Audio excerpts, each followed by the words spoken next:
വെറും 19 വയസ്സ് മാത്രം പ്രായമുള്ള ഒരു നിർധനയായ പെൺകുട്ടി. ഈ ഒരു പെൺകുട്ടിയുടെ അച്ഛന് ഷുഗർ വന്നിട്ട് കൂടുതലായിട്ട് കയ്യിലെല്ലാം പഴുപ്പ്, അതുപോലെ കാലിലെല്ലാം പഴുപ്പൊക്കെ ആയിട്ട് കുറച്ച് കൂടുതലായി പോയി അസുഖം. ഇവർക്ക് സ്വന്തമായിട്ട് വീടൊന്നുമില്ല, വാടക വീട്ടിലാണ് ഇത്ര നാളും കഴിഞ്ഞുകൊണ്ടിരുന്നത്. ഇപ്പോൾ ഒരു 18 ദിവസമായിട്ട് ഹോസ്പിറ്റൽ അഡ്മിറ്റ് ആണ്.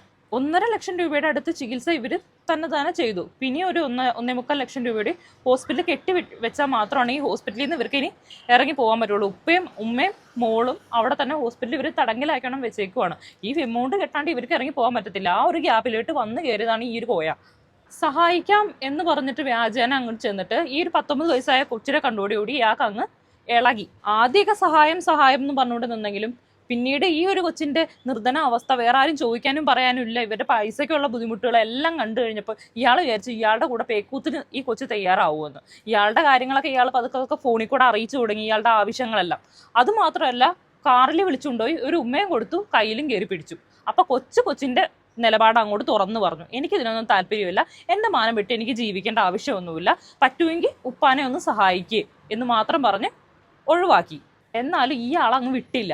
വാട്സപ്പിൽ കൂടെ തുരാന്ന് വാത്സല്യം ചൊരിഞ്ഞ് അങ്ങ് മെസ്സേജ് അയക്കാൻ തുടങ്ങി. അതും കാമുകന്മാര് പോലും തോറ്റുപോകും. 50കാരൻ്റെ ഒരു പൂതിയെ. അയാൾ എന്തൊക്കെയാ പറഞ്ഞെന്നുള്ള വോയിസ് ഞാൻ ഇവിടെ വെക്കുവാണ്, ഒന്ന് കേട്ട് നോക്കണേ. കൊണ്ട് കഴിയുന്ന എല്ലാ മേഖലയും നോക്കി പോകണം. എനിക്ക് നിങ്ങളെ രക്ഷിക്കാൻ, നിങ്ങളെ കൂടെ നിർത്താനൊക്കെ എനിക്ക് താല്പര്യമുണ്ട്. എന്റെ സാഹചര്യം മാർച്ച് മാസം കഴിയാതെ എനിക്കൊന്നും പറ്റൂല. അതാണ് എന്റെ വിഷയം. കാരണം നിന്നെ മനസ്സ് വേദനിപ്പിക്കാതിരുന്ന് നിന്നൊന്ന് ലാളിക്കാനൊക്കെ താല്പര്യമുണ്ട്. തയ്യാറില്ല. എനിക്ക് പഠിച്ചില്ലെങ്കിലും വേണ്ടിയില്ല എന്നുള്ള കണ്ടീഷനാണ്. അപ്പൊ നീ ശ്രദ്ധിക്കേണ്ടത്, ഇനി മുന്നോട്ട് പോകാൻ നീയാണ് നായകി.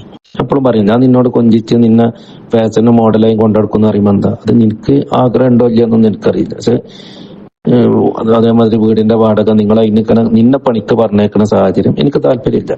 നീ അങ്ങനെ പണിക്ക് പോണ സാഹചര്യം വരികയാണെങ്കിലോ ഞാൻ നിങ്ങളെ കൂടെ ഉണ്ടാവില്ല. അപ്പൊ ഞാനെല്ലാം ഏറ്റെടുക്കാൻ ഞാൻ തയ്യാറാണ്. ഒരു 400 റുപ്യയും കൂടി ഞാൻ നിന്റെ ഗൂഗിൾ പേയിൽ ചെയ്തിട്ടുണ്ട്. എന്റെ പകരം 1000 റുപ്യ കണക്കാക്കിയതാണ്. 1000 റുപ്യ നിനക്ക് തരാൻ കരുതിയതായിരുന്നു. അപ്പൊ ഇന്ന് നിന്നെ കൂടെ കിട്ടുകയാണെങ്കിൽ അപ്പം ഒരു കുറച്ചുകൂടി പൈസ തരാമെന്ന് വിചാരിക്കും. കാരണം വണ്ടി സാധനങ്ങളൊക്കെ നീ വാങ്ങിക്കോന്ന് പറയും. അപ്പൊ ആ ഒരു സാഹചര്യം ഇല്ലാന്ന് നീ അപ്പൊ തന്നെ പറഞ്ഞില്ല. നിനക്ക് എങ്ങനെയെങ്കിലും എന്റെ കാറിൽ നിന്ന് ഇറങ്ങാന്നുള്ളൊരു ലക്ഷ്യം, ഇറങ്ങിയേക്കിനെ നീ എനിക്ക് മെസ്സേജ് ഇട്ടേ. കിളവാ, തനിക്കൊരു 50 വയസ്സില്ലേ? തന്റെ പകുതിയുടെ വയസ്സുണ്ടോ ആ കുട്ടിക്ക്? തനിക്കുണ്ടാവില്ലേ? മോളോ മോനോ ആരെങ്കിലും ഉണ്ടാവില്ലേ? 20-25 വയസ്സായ മക്കള് തനിക്കുണ്ടാവില്ലേ? തനിക്ക് ഇത്ര അസുഖം ഉണ്ട്, തന്റെ വീട്ടിൽ കൊണ്ടുപോയി അങ്ങ് തീർക്കുക. തന്റെ വീട്ടിൽ ആരും ഇല്ലേ? ഇയാളെയൊക്കെ വീട്ടിലും നാട്ടിലൊന്നും കയറ്റരുത്. നല്ല അടി അങ്ങ് വെച്ച് കൊടുക്കണം കാരണത്തിനും മുഖത്തിനൊക്കെ ഇട്ട്.